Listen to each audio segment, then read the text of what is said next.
கர்த்தருக்கு பிரியமான சகோதர சகோதரர்களே, ஆண்டவரும் மறுமரட்சகரும் ஆகிய ஆண்டவராகிய இயேசு கிறிஸ்துவின் ஒப்பற்ற நாமத்தினாலே இந்த அதிகாலை வேலைக்கான அன்பின் வாழ்த்துதலை உங்கள் ஒவ்வொருவருக்கும் தெரிவித்துக் கொள்கிறேன். தியானிக்கும்படியாக தெரிந்து கொள்ளப்பட்ட வேத வசனங்கள் யோபின் புத்தகம் 42வது அதிகாரம் 8ஆம் வசனம் 9ஆம் வசனம். என்னோடு கூட உங்களுடைய வேதாமலை திருப்பி வாசியுங்கள். யோபின் புத்தகம் 42ஆம் அதிகாரம் 8ஆம் வசனம் 9ஆம் வசனம். ஆதலால் நீங்கள் 7 காளைகளையும் 7 ஆட்டுக்கடாக்களையும் தெரிந்து கொண்டு என் தாசனாகிய யோபினிடத்தில் போய் உங்களுக்கு சர்வாங்க தகன பலிகளை இடுங்கள். என் தாசனாகிய யோபும் உங்களுக்காக வேண்டுதல் செய்வான். நான் அவன் முகத்தை பார்த்து உங்களை உங்கள் புத்தியினத்துக்கு தக்கதாக நடத்தாதிருப்பேன். என் தாசனாகிய யோபு பேசினது போல் நீங்கள் என்னை குறித்து நிதானமாய் பேசவில்லை என்றார். அப்பொழுது தேமானியனான எலிப்பாசும் சூக்கியனான பில்தாத்தும் நாகாமாத்தியனான சோப்பாரும் போய் கர்த்தர் தங்களுக்கு சொன்னபடியை செய்தார்கள். அப்பொழுது கர்த்தர் யோபின் முகத்தை பார்த்தார். தேவன் தாமே இந்த வசனங்களை ஆசீர்வதித்து நம் அனைவரோடும் கூட இந்த அதிகாலை வேளையிலே பேசுவாராக. தேவாதி தேவன் யோபினிடத்திலே பேசுகிற காரியத்தை குறித்து யோபின் புத்தகம் 42வது அதிகாரத்திலே நாம் பார்க்கிறோம். 41ஆம் அதிகாரத்திலே யோபினிடத்திலே ஆண்டவர் பேசுகிறார். அநேக காரியங்களை அவனுக்கு வெளிப்படுத்துகிறதை பார்க்கிறோம். அவருடைய அற்புதமான காரியங்கள், அவருடைய கிரியைகள், அவருடைய வல்லமைகள் எல்லாவற்றையும் அவன் பார்த்து கேட்டறிந்த பிறகு தான் ஒன்றுமில்லாதவன் என்பதை 42ஆம் அதிகாரத்திலே அறிக்கையிடுகிறதை நாம் பார்க்கிறோம். கர்த்தரை முழுவதுமாக அவன் அறிந்து கொண்ட பிறகு, கர்த்தர் யார் என்பதையும் தான் யார் என்பதையும் அறிந்து கொண்ட பிறகு அவனிடத்திலே ஒரு தாழ்மை வருகிறதை நாம் பார்க்கிறோம். பாருங்க, ஆகவே தான் 6ஆம் வசனம் யோபின் புத்தகம் 42:6 சொல்கிறார், ஆகையால் நான் என்னை அருவருத்து தூளிலும் சாம்பலிலும் இருந்து மனஸ்தாபப்படுகிறேன். இவ்வளவு வார்த்தைகளை நான் பேசுவதற்கு அருகதையற்றவன்.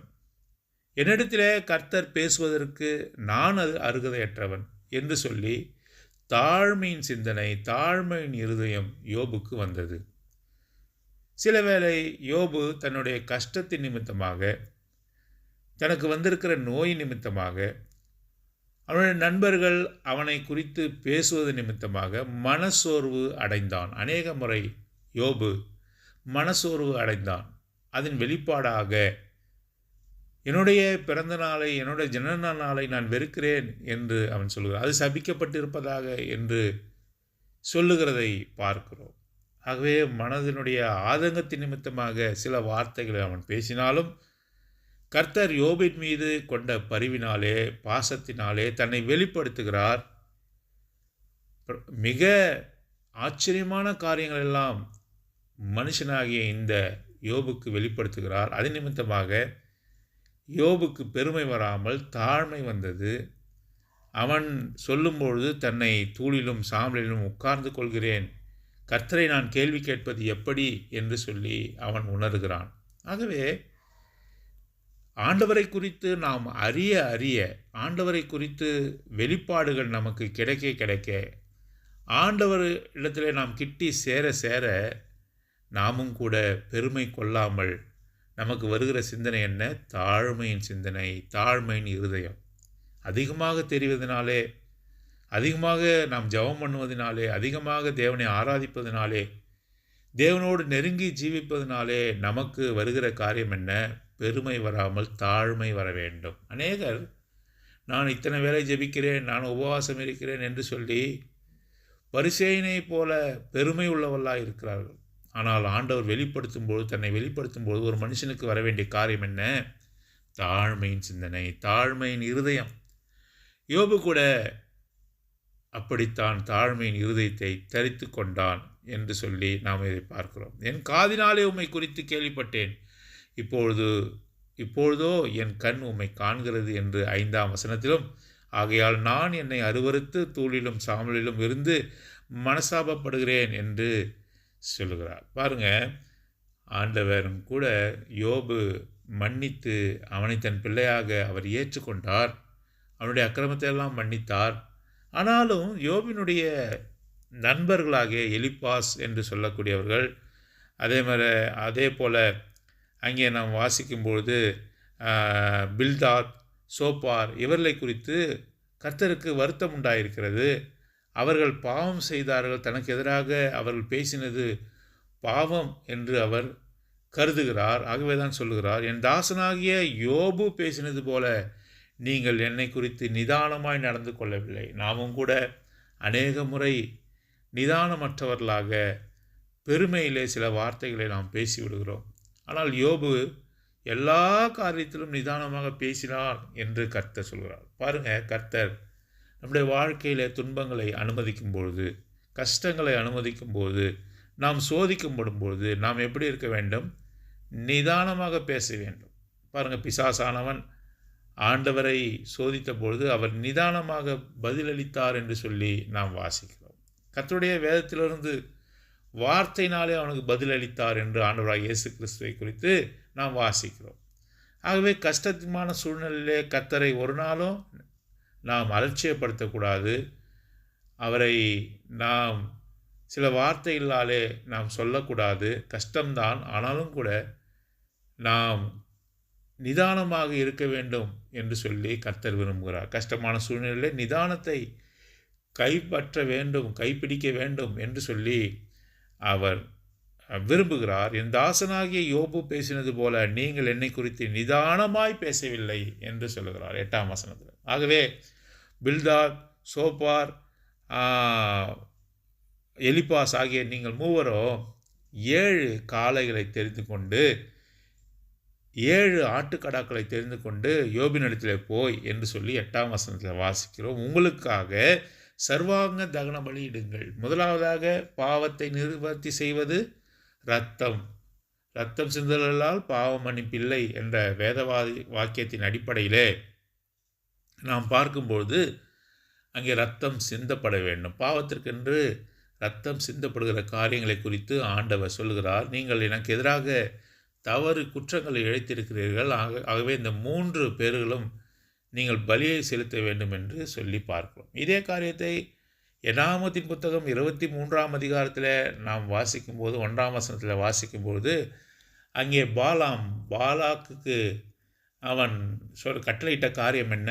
7 காளைகள் 7 ஆட்டுக்கடாக்களை பலியிடு, கர்த்தர் அப்பொழுது என்னோடு கூட பேசுவார் என்று சொல்கிறார். கர்த்தர் நம்மோடு கூட பேச வேண்டும் என்று சொன்னால் நாம் பாவ நிவர்த்தி செய்யப்பட வேண்டும். முதலாவது காரியமாக இதை பார்க்கிறோம்.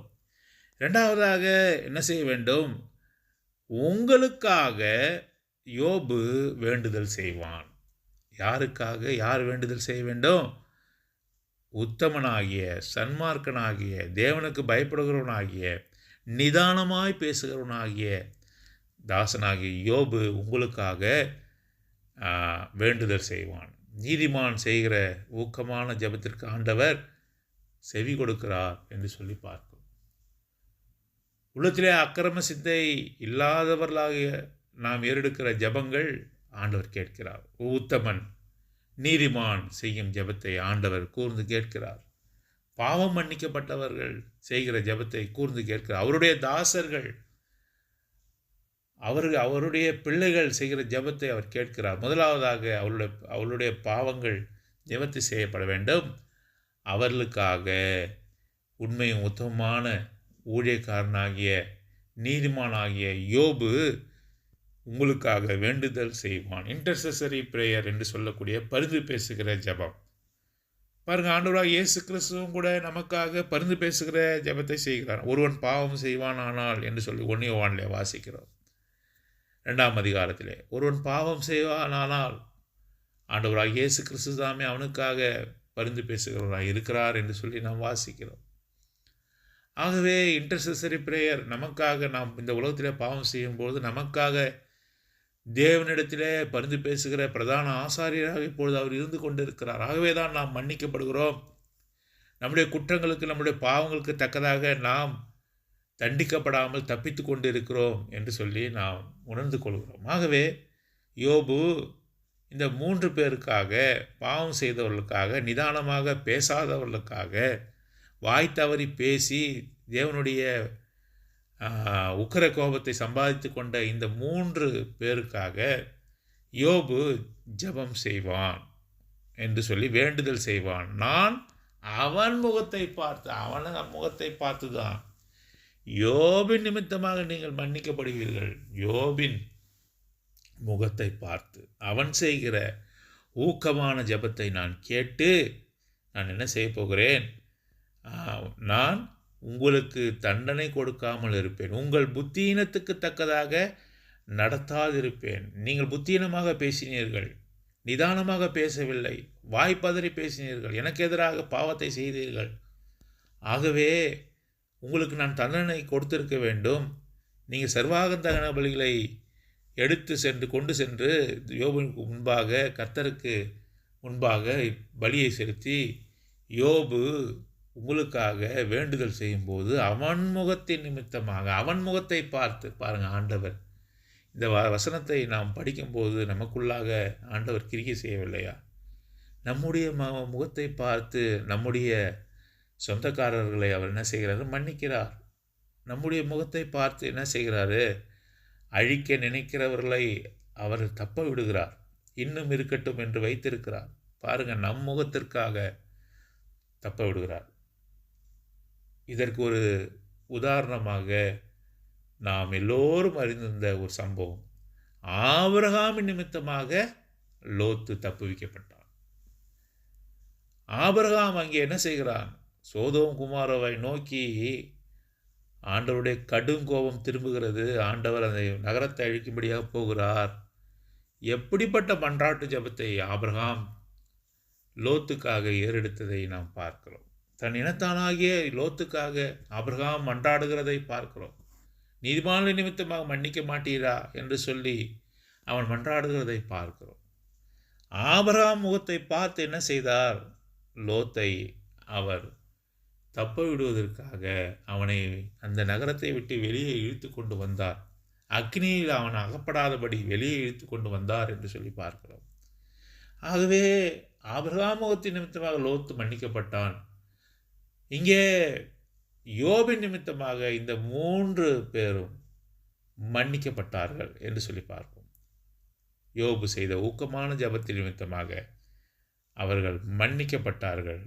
9வது வசனத்தில் நாம் வாசிக்கிறோம். அப்போது தேமானியான எலிப்பாசும் சூக்கியனான பில்தாதும் நாகமாத்தியானான சோப்பாரும் போய் கர்த்தர் தங்களுக்கு சொன்னபடியே செய்தார்கள். சொன்னபடியே பலியிட்டார்கள். சொன்னபடியே யோபினிடத்தில் போய் எங்களுக்காக வேண்டிக் கொள்ளுங்கள் என்று சொன்னார்கள். அப்போது கர்த்தர் யோபின் முகத்தை பார்த்தார். யோபு தன் சிநேகிதற்காக செய்த ஜெபத்தை ஆண்டவர் கேட்டு அவர்களை தப்ப விட்டார் என்று சொல்லி பார்க்கிறோம். இதை கேட்டுக்கொண்டிருக்கிற எனக்கு அருமையான சகோதரர்களே, யோபினுடைய ஜெப வாழ்க்கையை பாருங்கள். யோபினுடைய ஜெப வாழ்க்கை இந்த யோபின் புத்தகம் முடிகிற சமயத்தில் செய்யப்பட்டது அல்ல. 42ஆம் அதிகாரம் என்பது ஏறத்தாழ அது கடைசி அதிகாரமாக இருக்கிறது. யோபு ஒரு ஜெப வீரன். யோபு 1ஆம் அதிகாரத்திலே நாம் வாசிக்கிறோம். ஒருவேளை தன் பிள்ளைகள் அவர்கள் பாவம் செய்திருக்கக்கூடும் என்று சொல்லி அவன் அதிகாலையிலே எழுந்து போய் பலிகளை செலுத்தி தேவனுடைய முகத்தை நாடுகிறவனாக இருக்கான். ஆகவே யோபின் புத்தகம் 1ஆம் அதிகாரத்தில் நாம் வாசிக்கும்போது ஜெபத்திலே இருக்கிறது. 42ஆம் அதிகாரமாகிய இந்த யோபினுடைய கடைசி அதிகாரத்தில் பார்க்கும்பொழுது யோபினுடைய ஜெபம் இருக்கிறது. ஆக ஒரு ஜெப வீரனாக இருந்திருக்கிறான். அவனுடைய முகத்தை பார்த்து அவனின் மீது ஆண்டவர் அன்பு கூர்ந்து அவர் நண்பர்களை மன்னிக்கிற தேவனாக அவர் காணப்படுகிறார். இவர்கள் தங்களை தாழ்த்தி போய் கேட்கும்பொழுது மன்னிக்கிறார். இதற்கு முன்பாகவே யோபு தன்னை தாழ்த்தி மன்னிப்பை பெற்றுக்கொண்டார் என்று சொல்லி 42ஆம் அதிகாரத்தில் முதல்ல 2-3 வசனங்களில் நாம் வாசிக்கிறோம். ஆகவே இப்படிப்பட்ட தாழ்மை இருக்கிறதா?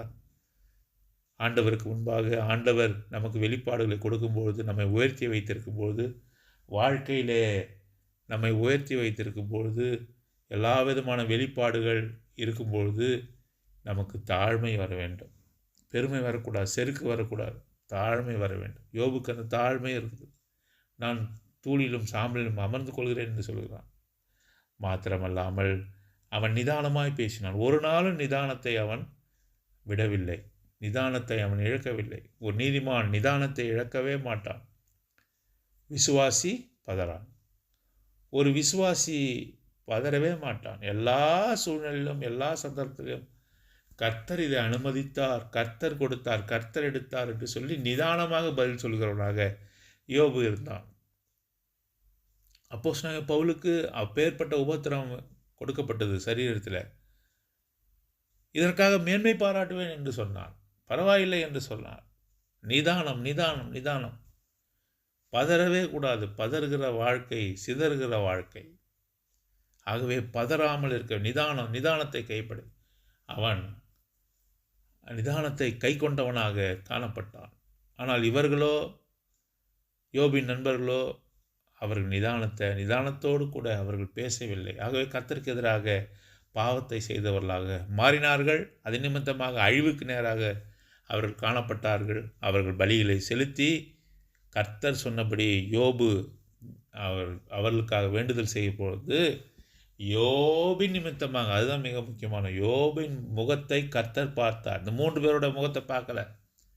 எலிப்பாசோடைய முகத்தை பார்க்கல, அவனுடைய 2 நண்பர்களுடைய முகத்தை பார்க்கல, பில்தாத் முகத்தை அவர் பார்க்கவில்லை, மற்ற நண்பனுடைய முகத்தை கூட அவர் பார்க்கவில்லை. பார்க்காமல் யோபின் முகத்தை அவர் பார்த்தார் என்று சொல்லி அங்கே நாம் பார்க்கிறோம். ஆகவே சோபாரனுடைய முகத்தை கூட அவர் பார்க்கவில்லை, அங்கே யோபின் முகத்தை பார்த்தார். ஆகவே அவர்களை மன்னித்தார். அவருடைய வேண்டுதலை, யோபின் வேண்டுதலை கேட்டு இவர்களுக்கு ரட்சிப்பை கொடுத்தார்.